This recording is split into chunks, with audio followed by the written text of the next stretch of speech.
We want to take a closer look at how this week's news is impacting the 2020 campaign. Jamelle Bouie is a columnist for the New York Times and a CBS News political analyst. Caitlin Huey-Burns is a CBS News political reporter and part of our political team at CBSN. Jamal Simmons is a Democratic strategist and a host on Hill TV. And Ed O'Keefe is a political correspondent here at CBS News.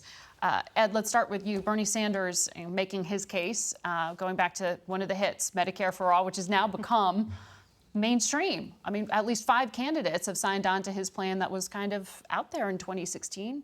Should we assume that this is going to be sort of the dividing point for Democrats? It's certainly one of them. And you know, a lot of people commented as he was entering the race that in some ways Bernie Sanders had kind of won the 2016 cycle because all of his ideas have now become essentially party orthodoxy, or at least open for more vigorous debate. And when it comes to Medicare for All, certainly that is one of them.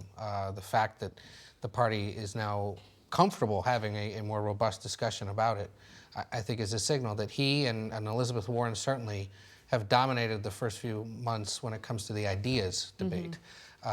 Sanders also likely to dominate the money race when fundraising totals come in starting tomorrow. He didn't give a lot of detail. He did not. It's funny how he fact-checked you but then couldn't answer the question about whether or not he's actually met his goal. But everyone presumes that he will be on top of the money race and very well could be north of $30 million raised, which is a pretty good start. Jamal, last time you were on, you were talking about some of the limits, though, of Bernie's appeal. Yeah.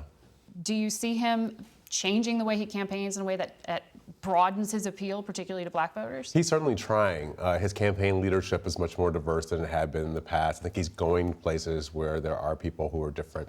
The question becomes, how can he get particularly middle-aged African-American women to sign up for the Bernie bus? So many of the people who supported him were people who were younger in the last election. And I think you know, a middle-aged African-American audience is still a little bit more conservative than kind of a Northeastern socialist might think. Jamelle, you've written, though, about Bernie Sanders in a way. You said he has a defined foreign policy in a way others do not. Right. One interesting thing about Sanders this time around versus 2016 is how he has sort of in the interim really developed foreign policy ideas, really put himself out there as someone who's trying to lead the Democratic field on foreign policy, specifically an agenda that treats authoritarian regimes, global kleptocracy, all these things as part of a singular challenge for the United States to face that both threatens global stability and American democracy. And more pro-Palestinian. Right, and more pro-Palestinian, more willing to kind of question alliances the U.S. has with Saudi Arabia, with other authoritarian countries. And that, I think, may, if in fact the domestic policy debate among Democrats is everyone's kind of on the same page, then that might be an issue that ends up shaping debates as the race goes on. We're going to have to leave it here for now, but pick it up with Caitlin after this commercial break. So stay with us, and we'll have more 2020 insights.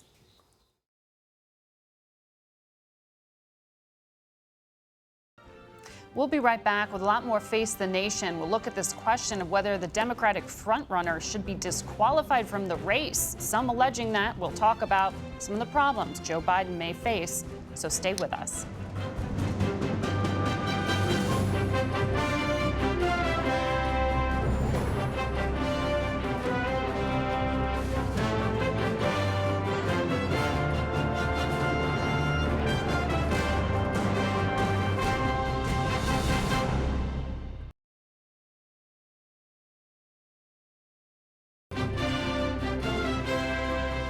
Welcome back to Face the Nation. We continue our 2020 political panel, and I want to start with you, Caitlin. You had Bernie Sanders, the senator, on this show saying that a woman he knows, Lucy Flores, who's a Nevada politician and has in the past endorsed, he has no reason not to believe her allegations of inappropriate touching that she says were made in 2014 by the Vice President Joe Biden.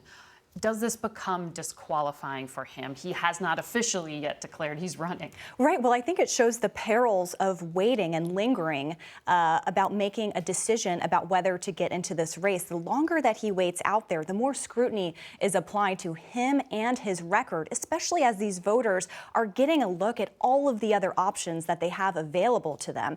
It also shows this kind of contrast that Biden will be faced with within his own party, a party that has been dramatically changed in the era of Me Too. will say that I've been reporting in New Hampshire, in Iowa, and South Carolina, following all these candidates. And every time I ask a voter about what they think of Joe Biden, almost to a T, they say, I love him so much, I just don't want him to run. And part of that is that they feel kind of personally invested in his legacy, and they know what a presidential race could do to him, and they want him to be a player, but not necessarily inside. Now, he does have high name recognition. He was the vice president to a very popular president for Democrats. So that's why you're seeing him lead the polls. And there certainly is time for him to make a real campaign. But I think the response to this shows that he doesn't have a campaign operation ready to go and operating to respond to these kinds of attacks. So that's what leaves open those questions. Kellyanne Conway, counselor to president, called it the worst non-rollout of the 2020 campaign when she was on television today. I want to play one soundbite from the vice president as he tried to gesture towards something in his legacy that may become a problem in 2020. A bunch of white guys hearing this testimony in the Senate Judiciary Committee. So when Anita Hill came to testify, she faced a committee that didn't fully understand what the hell it was all about. To this day, I regret I couldn't come up with a way to get her the kind of hearing she deserved, given the courage she showed by reaching out to us. Ed, he was chairman of the Senate Judiciary Committee that ran these hearings. Exactly. So he's now describing himself as kind of powerless. right, which has been relitigated ever since. And there are a lot of people in the party, certainly a lot of women who are involved in party politics these days, who say it should have been handled differently. And there's a lot of people wondering, is he going to apologize away his entire Senate legacy over the course of this campaign? Because a lot of what he did and said back in the day doesn't sync with what the Democratic Party is. His behavior, his policies, his hours of Senate floor speeches, his votes on different bills. He's going to have to spend the entire campaign, particularly the entire primary at least, relitigating all that. And you wonder, really, does he really want to stomach that? But this situation with Flores, what's telling, she was asked this morning elsewhere about this and whether politics were involved. She was a supporter of Bernie Sanders. She was at a Beto O'Rourke rally this weekend, and she said flat out, yes, it does, because we're in the midst of a reckoning in our party and trying to determine who our nominee should be.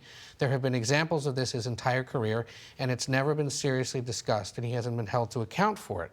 We know all the instances of, women at a restaurant, the daughters, granddaughters, and wives of senators he was swearing in on swearing-in day at the Capitol, things he's done and said that were sort of seen as, oh, that's Uncle Joe being Uncle Joe. Well, up against the party that now exists and the activists who will fill those arenas and those coffee shops and be the most active on the street in these early primary states, you wonder whether people are really going to want to have to justify and explain that to voters and how much of an issue it might become. Does experience become something that hurts him rather than helps him? I don't think experience per se, but I think Biden's particular position in the Democratic Party in the 70s and 80s and 90s hurts him. He was sort of a very centrist Democrat, and on crime and on drugs and on economic policy, he was with the center, even the conservative part of the Democratic Party, busing.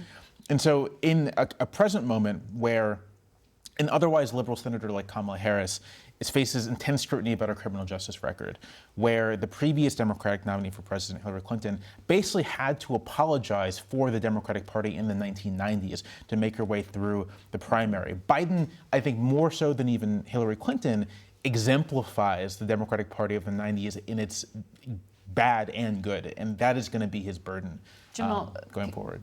Mayor Pete Buttigieg had the most Google searches than anyone else in the field last week. So do we go from the well-established name to the unknown? I mean, is that where we have to kind of start from scratch? Well, listen, I think Mayor Pete Buttigieg is going to be the factor on the debate stage that we will all be talking about afterwards. I mean, he's somebody who is willing to say what he thinks. He's the youngest person running, but yet he seems to be among the most mature. He's coming at this with values. He's putting policy on the table.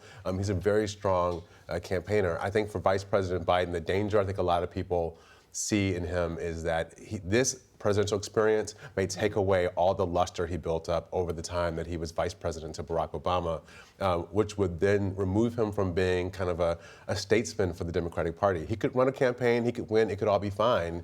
or it could be a big disaster. And I think when you look at the two, Biden and Buttigieg, this boomlet that he's having shows that there is no frontrunner in this Democratic field. It's pretty amazing that you have a former vice president, a popular former vice president, who hasn't cleared the field. And you're seeing other candidates, Bernie Sanders among them, Beto O'Rourke, raising a vast sums of money on a grassroots level. And it allows for some of these other candidates, lesser known, to try to make an impact that way because there is no clear frontrunner and voters are trying to assess. We'll get a better idea of that with the fundraising numbers that are coming out, especially as the party is very much focused on these small dollar donations. Right. The fact that big dollar donations, corporate donations are becoming a political problem for Democrats. Right. You can't take them, I think, will be a big limiting factor on the field going forward because there's only so much grassroots support available total for everyone to take in. And we should, the reason that it's become an issue is because there's now an incentive to get as many donors as you can. There's literally a need if you want to participate in the debates. You got to hit 65,000 donors in 20 states or get 1% in at least 3 polls.